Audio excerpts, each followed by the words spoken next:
Today is March 9th, 2023, and today we're just going to give you an update on my progress with this carnivore lifestyle.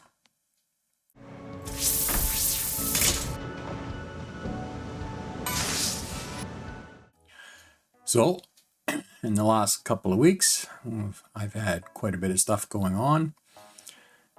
So, I've long since gotten over the after effects of that nasty flu that I had, and I'm back on track with being carnivore, but I have made a couple of changes. So once my body got completely fat adapted, then I was in a kind of a strange situation. I stopped losing weight, and I was having a little bit of problems with nausea on one of my meals because I was doing the 2 meals a day within a 6-hour window kind of a thing. And of course, whenever I got any kind of a hunger or anything, I would take a spoon of butter. And when you're first starting out and getting fat adapted, that's really important to do. However, once I became fat adapted, then I discovered that I needed to stop doing that. So now I'm eating once a day.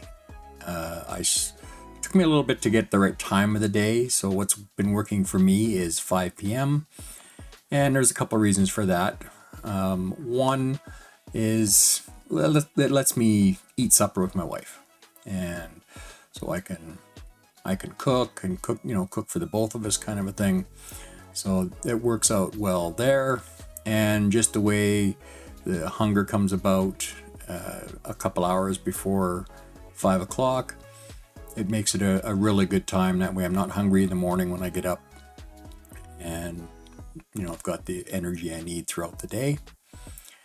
And I will notice one thing. Before, when I was taking a whole bunch of vitamins, it actually gave me a lot of energy, and I was subsisting on about 4 hours of sleep a night. And now that I'm on carnivore and off all supplements and medications, we'll get to that part in a second. I've noticed that I need to get a little more sleep, and I'm actually able to get a little more sleep where before I couldn't. I still have to get up. I'm older, so my bladder doesn't last all night, so I have to get up in the middle of the night. So I'm usually waking up, 2 or 3 in the morning if I go to bed at 10, for instance. And then I'll get up and do what I got to do. Sometimes I got to mess around for, half an hour or something, and then I can go back to bed and go back to sleep for a couple hours. And that seems to be working out well, because at first I was kind of having to go for a nap after only sleeping 4 hours, kind of a thing. The other big thing is that I had my appointment with my neurologist back on February 16th. She took a look at my blood tests and how I've been doing. She was pretty amazed at what the carnivore diet is doing for me, and she officially took me off the last of my autoimmune medications, which was Imuran. That was an immunosuppressant. So I had initially, when I was first diagnosed with myasthenia gravis, they of course had me on high doses of Mestinon every few hours. And I was able to get off the Mestinon a couple of years ago and cut the Imuran in half, but I wasn't able to completely go off of it. And, I would still have problems with weakness and that kind of a thing. But the carnivore diet kind of made all that go away. And I think I told you the story on one of my previous vlogs, that the thing with the stairs, where I had to climb the stairs before carnivore and then again afterwards, and how much of a difference it made. Right now, for the most part, all of my autoimmune stuff seems to be pretty much faded away. I'm still suffering some of the after effects from the myasthenia gravis because, I was bedridden for over 10 years, and then as of 2019, I was able to kind of leave that behind, but I haven't really been able to work out or do any strength training or anything like that. So, my muscles were badly atrophied. And we just had an experience the last weekend where we had got a great deal on buying a whole pig from a farmer. I needed to go and butcher that pig. Much to my dismay, I had not even enough strength to get the knife through the neck to the bone to where we could actually saw the head off with the bone saw. So I was pretty shocked. Now, granted, the pig had been hanging for a few days at just above zero in a cooler. So it was, I mean, that obviously made it a little more difficult, but back before I got sick, I was pretty strong. So it was a real shock to my system. Luckily, we had some friends that we could call on that came over and helped us get the animal divided up into smaller sections that I could then deal with. We could bring it inside, let the meat warm up a little bit, and then in kind of small doses, you know, a couple hours at a time, I could butcher up some stuff, and then my wife would take over and maybe do some skinning and trimming, that kind of thing, because we had to take the skin off. We don't like the skin. We don't want to have to deal with scrubbing it and everything. And they had a bunch of dogs there that we could give the scraps to, so that worked out just fine.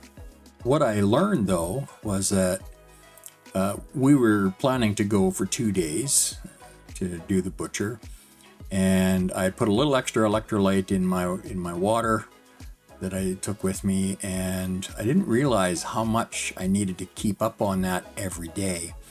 So after the second day, and my muscles just got completely drained, and I couldn't do anything. It was like a myasthenia attack almost, or flare. But it turned out that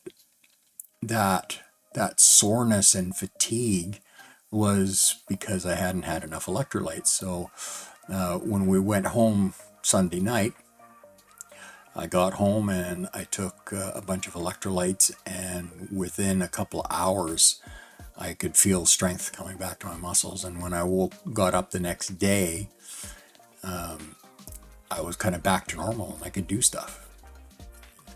I've been gaining strength ever since. As a matter of fact, my weight loss has been kind of weird now since I've been doing all this running around. And, you know, after we got back, I had to do a bunch of running around. I actually walked, on the Monday, I walked 1.9 kilometers, which for me is absolutely unheard of. You know, I mean, that would have been impossible even a couple of months ago. So this is all helping to build back muscle. And, you know, our muscles won't gain size or strength unless we work them to fatigue. So this is a process that I'm going to have to keep doing. But I've noticed that, you know, before with the autoimmune stuff, I really couldn't build muscle or strength very much at all. You know, I could get a tiny little bit of extra strength, but that was it. It was very limited. Now it's coming back pretty quickly if I actually work it. So I've actually committed to it's an online, like over Zoom kind of an exercise program for people, you know, for older people that have chronic health and pain issues and that kind of a thing. So we're going to be working with a professional team that will guide us through stuff, and they can answer questions and give me different things I can do. But my neurologist did give me the go-ahead to do some light weight training and see how it goes. I think it's going to go pretty good. I've already scoped out a local gym that I'll be going to as soon as we're done this 6-week program, this online program. So I've got a definite plan, and I think having a plan of action of what you're going to do as you get healthier is very important for the carnivore lifestyle. I've seen a lot of people, they get disappointed because they may stop losing weight and they can't seem to restart it.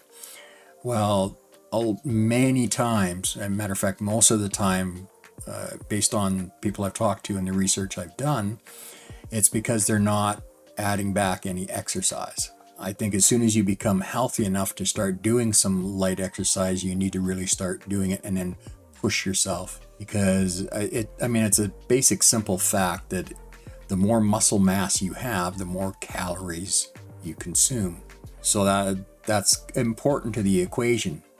You know, when we're so full of poisons and inflammation and stuff before we start this lifestyle, you know, our body's just kind of in limbo, you know, this limbo of being sick and chronically diseased.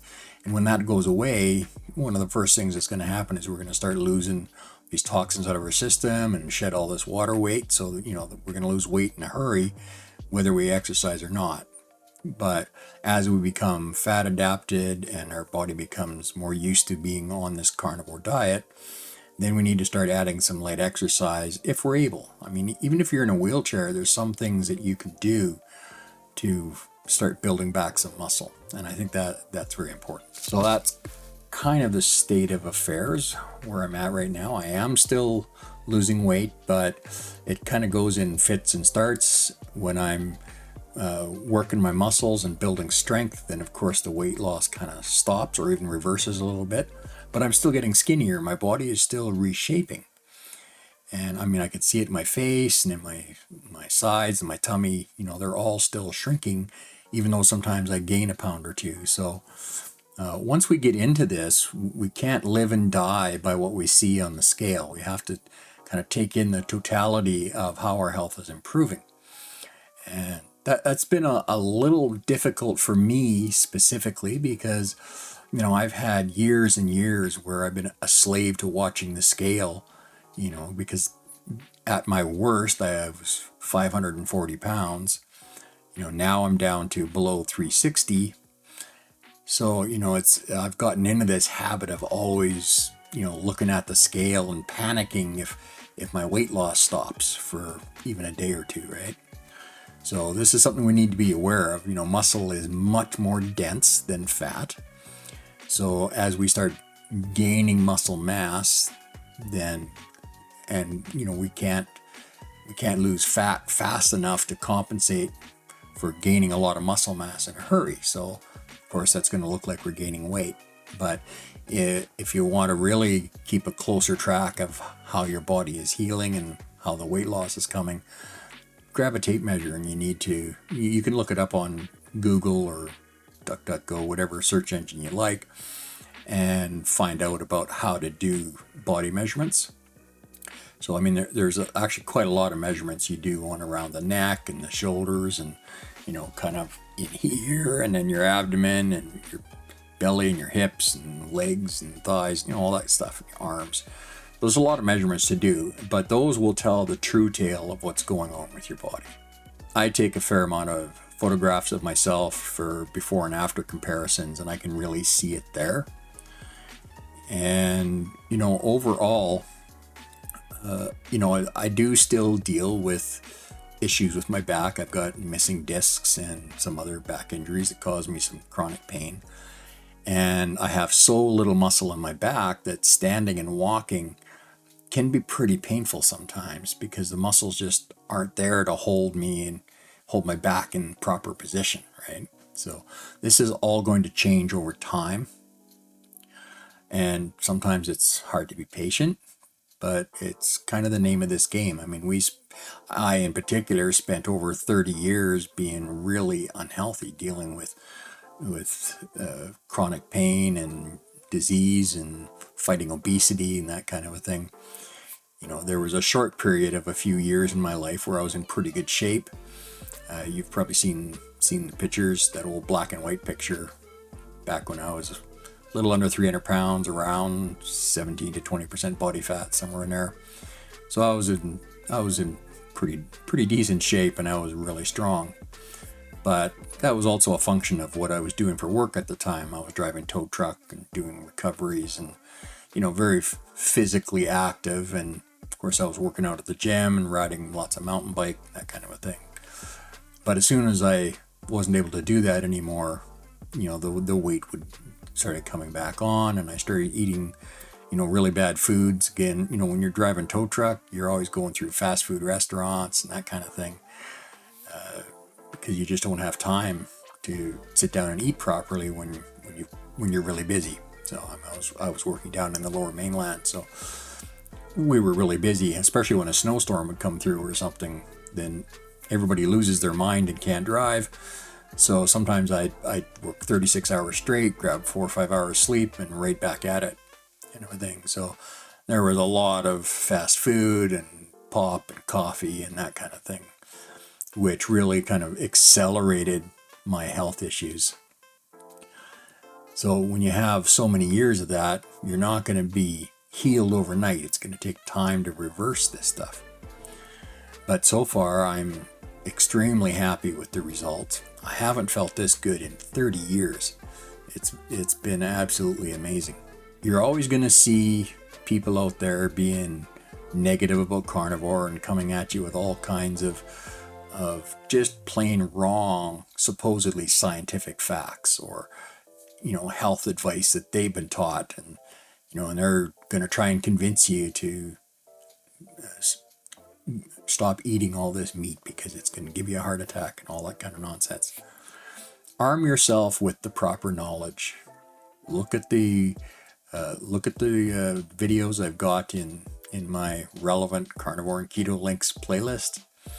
To be honest, there's not a lot about keto in there. It's mostly carnivore, but it's all from doctors and scientists. And there's another playlist of recovery stories that you can look at. And there are some incredible stories of healing in there. And, some people have been through some mighty rough stuff, and carnivore was kind of their only way out. So I encourage you to hang in there.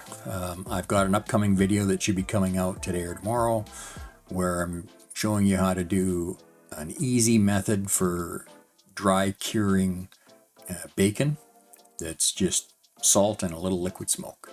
That'll be coming up right quick. I'm going to be doing some daily updates as that goes. Not every day, but I'll be doing some occasional updates. I've got one issue that I ran into for day 2. I kind of messed up. We bought a new upright freezer that can also operate as a fridge, and since the bulk of our meat is still in another location in freezers, I turned it to fridge so that I could take the bacon out of our regular fridge, because my wife was complaining about the liquid smoke affecting the taste of our jugs of water. So I moved it over to the new fridge, or fridge freezer, and I read the little button in there with the indicator dot. I read it wrong and turned it to freeze instead of cold. So when I went to change out the salt today, the bacon was frozen solid. So I've heard that if you freeze your pork bellies before trying to cure them, that they don't cure very well.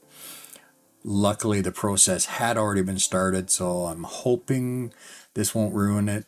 I turned the fridge back to where it needs to be, but it's probably going to take a couple of days for that big pile of bacon to thaw out.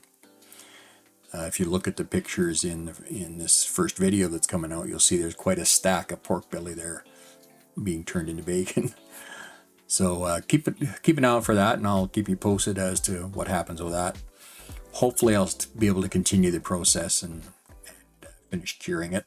Well, I'm glad you came and hung out with us today for a little bit, and we'll see you on the next video.